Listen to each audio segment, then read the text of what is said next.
Supersonic flight, gotta keep it going. Sonic boom, sonic boom, sonic boom, keeps you running faster. Sonic boom, sonic boom, save the planet from disaster. Sonic boom, sonic boom, spinning through a world in motion. Sonic boom, sonic boom.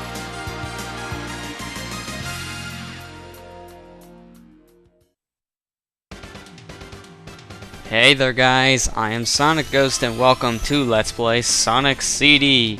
This is the re-release of Sonic CD that came out for the PlayStation 3, Xbox 360, and Steam. So this does have some notable differences between the other versions of Sonic CD. I'll go into what those differences are after explaining some things more about this game's gimmicks, so to say. First things first, one of the little gimmicks of this game is time travel. You can go ahead and travel between the past and the future. But really, I say if you actually will be time traveling, go to the past, because in the future, there's nothing really of value there that'll help you out along the way. In the past is where everything else is located, like this for example. This is the metal Sonic generator. Destroy this, won't really do too much, it'll just freeze some animals, so you see some birds or squirrels or whatnot running around the area now. So that's what that does. Not really that useful, but the one you actually do want to hit when you're in the past is, if you come over here, you get to see what I'm talking about, right here. That was a robot generator. Geez, I had a huge hiccup there. That's a robot generator. You go ahead and destroy that, and that'll destroy all the robots here in the past, and create a good future for the zone. I almost missed my special stage. That's not a good start. So that's how you create a good future. You destroy the robot generator. You don't have to go for the metal Sonic generator, just the robot generator. But when you collect 50 rings and jump into a big ring just like that, just like in Sonic 1, you enter the special stage of this game, which is a 3D styled special stage where you need to destroy UFOs. By doing so, you will collect a time stone. Time stones are like Chaos Emeralds in a lot of ways. There's 7 of them, and they lie in special stages here. But unlike Chaos Emeralds, collecting all 7 will not grant you Supersonic. Instead, getting all 7 of them will actually get you the good ending, which is what I'm going for. I'm going for the good ending of this game. There are 2 types of endings, the good ending and the bad ending. You can get the good ending by collecting all 7 time stones, or destroying every single robot generator in all the zones. I'm going to go for the time stones. I'm not going to be going for those robot generators simply because those robot generators, they're scattered all over the place in the past. It's hard to find some of them because some of them are hidden pretty well, and I just don't really know what they are. So I won't really be able to get them. And because of that reason right there, I'm going to go ahead and just get these time stones instead, because they're easier to get, in my opinion. But I'm only going to get all the robot generators here in Palmtree Panic, just to show you guys what will happen if you make a good future for both Zone 1 and Zone 2. Because once you make a good future in both Zone 1 and 2 of an area, you will make a good future for Zone 3, which in terms basically makes the place more happy looking, more colorful, more live. But it's not something you have to do for every single one if you're not going for all the robot generators. You're only having to do that if you're going for all the robot generators. That's your little prize for doing it all. Like I said, I'm not going for all the generators, just in the first zone to show how it will look. But up here is the robot generator of this level. There's a shield there, and also invincibility right next to it, so the shield's now made useless. Here's a metal Sonic generator. And over here is the end of the act, or zone is what this game calls it. This game mixes up act and zone, so it calls each different level a zone. It calls each different area an act, which I don't know why it does that. Well, it doesn't plain out say it's act, but I think that's what the game is going with. But there we go, we made the special stage 2 and create a good future for Zone 2. So now it's going to be a good future for Zone 3, which is our boss fight. The way that this works is Zone 1 and 2 are your standard levels, and then Zone 3 is just a boss fight. So, get used to that. Okay, can I hit the UFO, please? Thank you.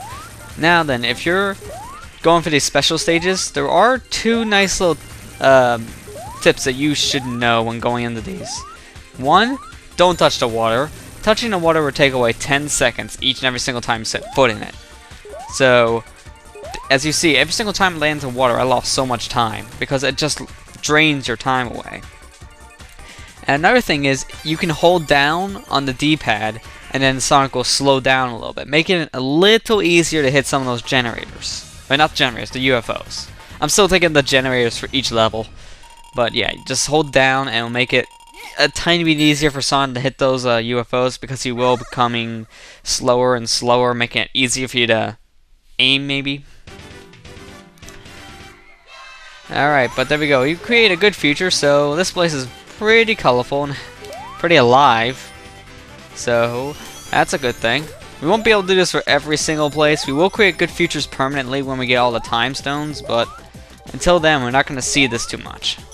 I'm going to go ahead and get this life while I'm here. And since they give you invincibility for this fight, this is extremely easy. You just stand right behind Eggman and jump. But since we made a good future, his machine is so fabulous with his pink and purple battle mech there. But there you go, already done. And that's a good future. So, we're not going to see that again for a while. But that's just to demonstrate it. Not going to go for the generators anymore. If I see one, I'll go ahead and destroy it while I'm next to it, but I won't go out of my way to get a generator. Now, if you are going for all the robot generators, go to the past, stay away from the future, avoid it like the plague since there's nothing in the future of use. Past is where everything is. And if you go in the future, you're just wasting time. But here's Amy. Amy Rose, new to the series, along with Metal Sonic. They were both introduced into this game, so that's nice that we get to see those two characters. Metal Sonic more of a fan favorite than Amy. Amy's one of the annoying one out of the two, which kind of makes sense with the way she is. Oh jeez, didn't mean to fall down that far. Well, now I gotta ride the springs right back up. And right back down. Okay, carefully. Just jump over all these guys. You'll see some of these guys being defenseless because you'll sometimes find a defective robot, meaning he can't really attack you. Which is a good thing for you because then it's easier to take those things out. Like those two were both defective, so that was really easy to kill them both. Actually, I want to go right back down here because up here, never mind. It's a shield, but it's behind spikes. I just lost all my rings. Dang it. Actually, what the heck did I just hit? What the heck? Why am I having such bad luck with this? Do not hit that spring or else you're going back on the spikes. Oh, come on. Super peel out time. Come on. That's Sonic's new move in this game, the super peel out. He does not have that in other Sonic games. In fact, this is one of the last times actually we've seen Sonic with that move because he did have the super peel out in some of the Game Gear games, but that was about it. Besides the Game Gear games, we haven't seen the... Are you kidding me? We haven't seen the super peel out be used again. Oh, okay. I wanted to slow down because I just realized how all those rings and the shield is right next to me. That is if I can get to it. Oh, I can't. It's like a weird spot. Oh, never mind. I got to it somehow. I don't know how. It just like pushed me right up there. Okay, there we go. Now I'm going to go ahead and time travel to the past. If I can get up here. Taking so much time here, aren't I? I guess while I'm trying to get more rings here, I can go ahead and explain the differences between the versions of this game and also the exclusive stuff to this version I'm playing. The version I'm playing here is actually, in my opinion, more the definitive version, but there's two other versions as well. There is the original Sega CD version, which, I don't know, I have mixed feelings on that one because it's a little more stable sometimes than the PC version, but the problem is, it's not just stability we need, because the cutscenes in that game they're lower quality FMV videos, so they're small sized videos. They're blurry, and the colors are kind of out of whack. So it's, like I said, not really the preferred version for me because of that. Then we have the PC version, which has a little bit of, well, I don't know how to word that. I mean, the PC version is actually the one that was used in the remake of CD on the Sonic Gems collection. They used the PC version instead of the original Sega CD version. So with that, the PC version was more stable, but it did have some things that were different about it than in the original Sega CD version that were kind of weird. Like the graphics were tending to be different with some things. Like water was see-through, and I'll explain about that when we get to Tidal Tempest, a later zone. Actually, that zone's right after this one. I don't know what I'm talking about. And then we have this version. This version has so many good things to it, and this is the definitive version for me. For one, it has a new physics engine, so the game feels a little smoother than the PC and Sega CD versions of this game. Then there's also the Japanese soundtrack included into this version, which is what we're listening to.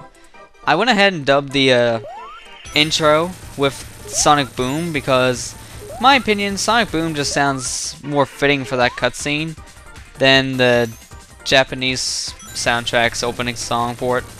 While as it's named, Toot Toot Sonic Warrior by fans, because that's what people hear in it. While that song is good, in my opinion, I think the Sonic Boom song actually fits more in that one than the Toot Toot Sonic Warrior song. It really just fits more in the opening instead of Toot Toot Sonic Warrior, now thinking about it. Alright, but I just love the Japanese soundtrack though. In my opinion, the Japanese soundtrack is one of the best soundtracks in any Sonic game because it just sounds so good. Let me get my extra 30 seconds. If your time drops below 20 seconds in a special stage, a UFO will appear in the center. Grab it, and it has 30 seconds. So there we go. No, get out of water, Sonic. There we go. Now you can stay in the water all you like, because we're done. But yes, this has a Japanese soundtrack, which we're listening to, and I just love this soundtrack. It has so many good themes. So many memorable ones, too. Ironically enough, though, when you're in the past, both the American and the Japanese soundtrack use the same song for the past theme. I don't know why that is. But also, the other differences here is, well, besides this getting a nice graphical update to it, as we can kind of see, this is in widescreen now instead, so that looks pretty nice. And the game looks very, very nice and crisp in HD. Wish I can actually record in HD to actually show what I'm talking about, because this game just deserves the HD playback, but unfortunately I can't do it because I don't have an HD capture card. Oh well, maybe in the future. Maybe in the future when I get one I might do a redo just to show the better graphics, but you never know.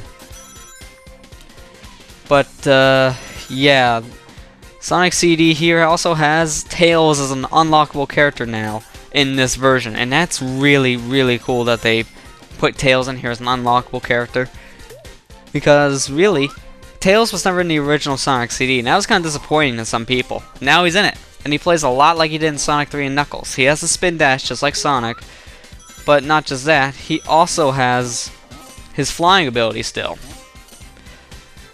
So it makes levels easier, which is a very nice thing to have. And it makes getting rings easier at times too to get to the special stages, because then if you miss rings, you can fly on a dangerous way and fly up to where some rings are. It makes it easier for you to actually hold on to some rings, because then you avoid the enemies. I guess Tails is more of an easier move, but the thing is, in order to get Tails, you have to beat Sonic CD first. You have to beat it one time, and then you get Tails as an unlockable character. So you can't just play as Tails right off the bat. You have to unlock him. I want to go up, dang it. Fine, I'll go down. I never went down here before, so let's see what this path leads me to. Pain, it seems. I'm going to take my time through this. Okay, now I don't have to worry about as much with a shield. I don't want to lose any rings and have problems going to the special stages, so I'm really, really cautious. Okay, bounce. And this is the final stretch right here. Spin dash, just because. Past the goal sign, you won't time travel anymore, so I didn't want to go into the, I think that was future I had? I don't know. I don't remember. I didn't want to time travel there, so going past the goal sign saved me. Alright, so special stage 4. Let's go ahead and get our next Chaos Emerald. Dang it, I'm confusing these things with the Chaos Emerald. Our next Time Stone. See, they're very similar to the Chaos Emeralds in a lot of ways because they work almost the same way as Chaos Emeralds for getting them. And there's 7 of them. And they're located in special stages, so they're in a special stage, hidden in a special stage, and, well, there's 7 of them, just like the Chaos Emeralds. Reminds me a lot of them. Oh, come on. Turn around. Got it. Just need one more. And we got it. There we go, our 4th time stone. Now for our boss up ahead. I don't like this boss in all honesty. It's my least favorite boss out of this game because it's based on luck. And you'll see once we start fighting him. But it's a big luck-based fight. And I don't like luck-based fights because it's just tedious. Half the time you can get in like a minute. The other half you might take 5 minutes on the boss because it's so luck-based. Alright, but now you'll see what I mean. Go ahead and bounce up. Carefully, though. And now, time to fight Eggman. Or also known as Dr. Robotnik. The game did call him Eggman in the Japanese version, so I'm not calling him the wrong name at all. But see, it's a big game of pinball. So that's why it's all up to chance. And I don't like it one bit because of that. I hate boss fights that are always up to chance, and chance alone. Okay, if I could get up there, that'd be very nice. You can kind of control your direction when you're going up, but you can't control it 100%. But there we go, we got it. And with that, that's what I'm going to call it quits for this episode, guys. So, next time on Let's Play Sonic CD, we'll go ahead and hopefully get the rest of the Time Stones along with continuing on. So, I'll see you guys next time.